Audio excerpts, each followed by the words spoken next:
Sejam todos bem-vindos mais uma vez ao canal mais amoroso, mais político e mais religioso do YouTube. Se você é novo aqui, puder nos dar aquela moral, se inscrevendo no canal, ativando o sininho de notificação, desde já a gente agradece muito a contribuição para esse canal. Bom, e eu tenho uma novidade especial para você.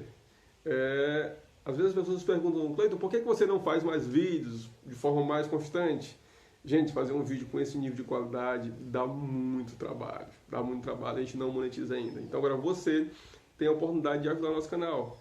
Aqui embaixo vai estar o nosso link do Kawi e do Mercado Pago, no qual você pode estar instalando esses aplicativos. E por instalar esses aplicativos com o nosso link e colocar o nosso código, você vai estar ajudando o nosso canal e não vai gastar um centavo para isso, tá bom? Se puder contribuir, nós agradecemos muito. Mas vamos ao temática do dia hoje. Hoje a gente vai falar um pouquinho sobre política e a gente vai tentar entender como é que funciona o sistema. Quando fala de política, a maioria das pessoas ficam assim um pouco meio que sei lá, porque a gente é ensinado a deixar esse tema de lado. Por exemplo, em casa, na rua, o que você sabe sobre política? As pessoas dizem o seguinte: ah não, são tudo ladrão, tudo bandido, nenhum vale nada. Na igreja, o que fala? Moço, isso é coisa do capeta, coisa do diabo, deixa isso pra lá. Na escola, na escola você não é ensinado sobre política. Se você fosse ensinado, nós não teríamos a sociedade que nós temos hoje. Mas vamos tentar entender, porque eu prometi um vídeo sobre a nova eleição da Câmara e do Senado. Só que eu esperei um pouquinho para ver os resultados, para a gente poder estar aqui discutindo um pouquinho dessas temáticas.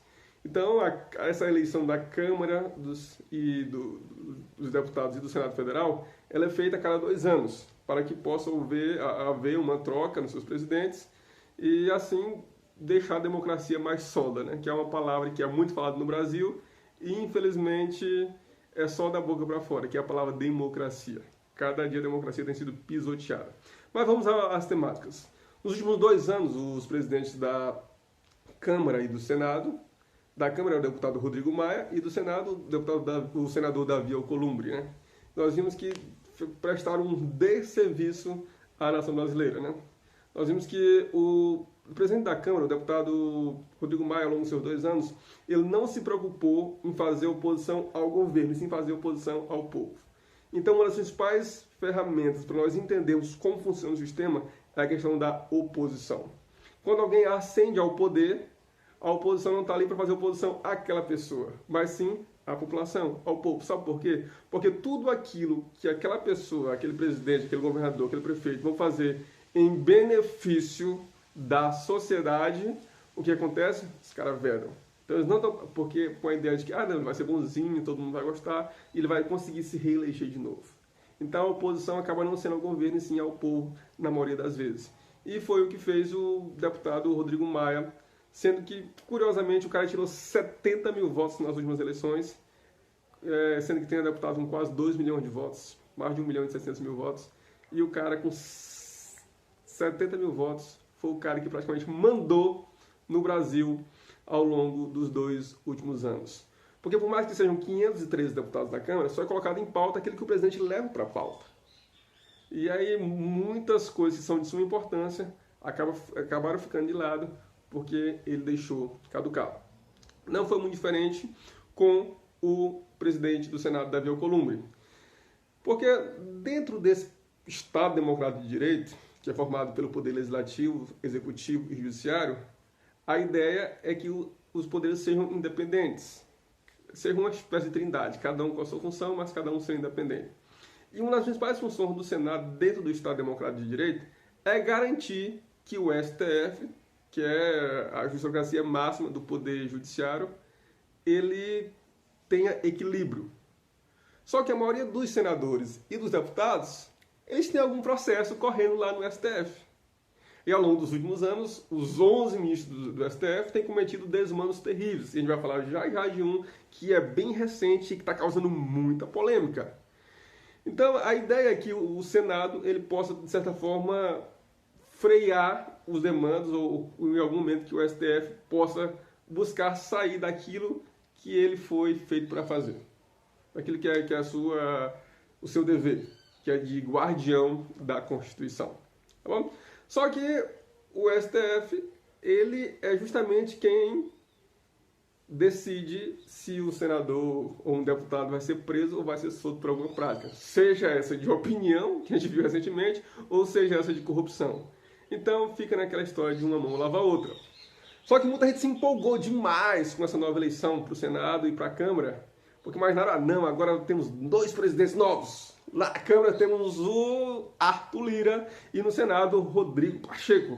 Então todas as pautas vão ser votadas, o governo Bolsonaro vai conseguir evoluir de forma contínua, a gente vai conseguir fazer as reformas que são necessárias, vamos conseguir passar por essa crise sanitária sem sofrer tanto na economia. E aí a deputada Bia Kicis foi nomeada para a CCJ, que é a Comissão de Constituição e Justiça, e ficou todo mundo alegre, felizão da vida, e do nada vem Alexandre de Moraes e... pá! Cara, o Alexandre de Moraes fez algo no mínimo inusitado. Eu não sou jurista, sou pedagogo, como todos sabem, mas o artigo 53 da Constituição, ele é bem claro no que diz respeito às liberdades de fala dos parlamentares, tanto os senadores como os deputados, exceto em algumas situações. Mas não é vedado o direito de fala. Os caras têm o direito de falar o que eles quiserem, protegido pela sua imunidade parlamentar. Só que o ministro Alexandre de Moraes, que nos últimos tempos tem se achado um semideus e feito cada coisa que é assombrosa, ter cometido o que ele denomina de atos antidemocráticos, complicou um pouquinho a situação, né? Porque ele começou mandando prender militantes que eram pró-presidente.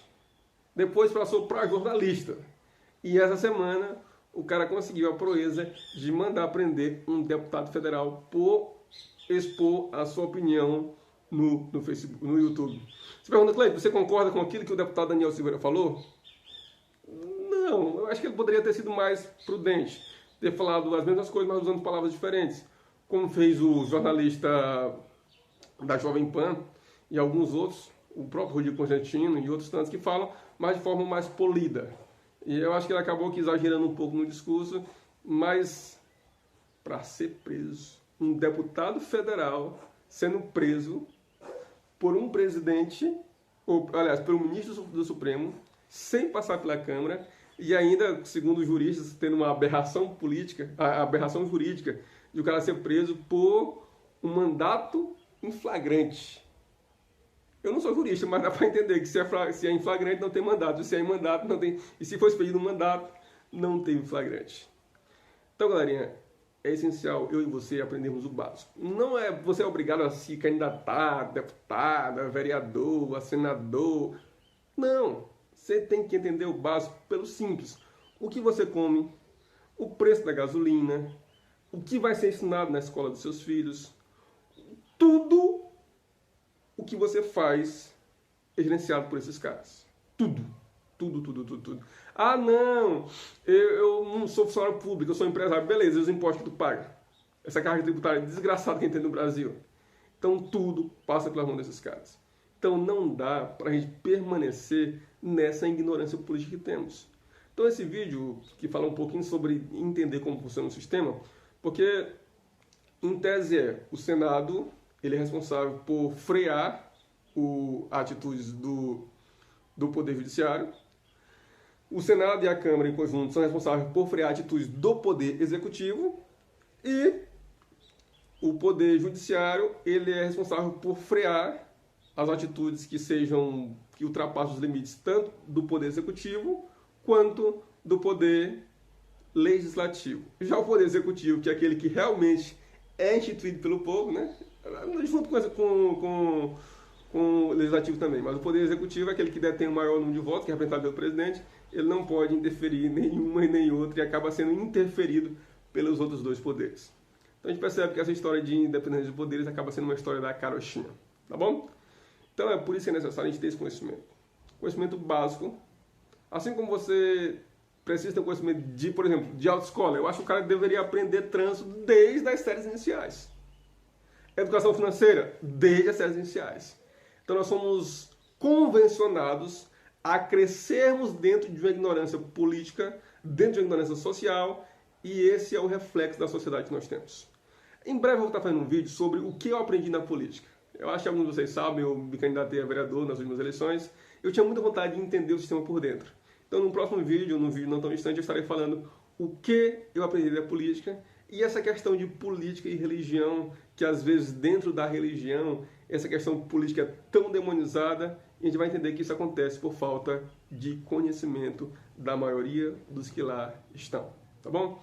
Mas, como diz o meu amigo Daniel Lopes, examine todas as coisas, retenha o que é bom, foque na eternidade, mas jamais esqueça que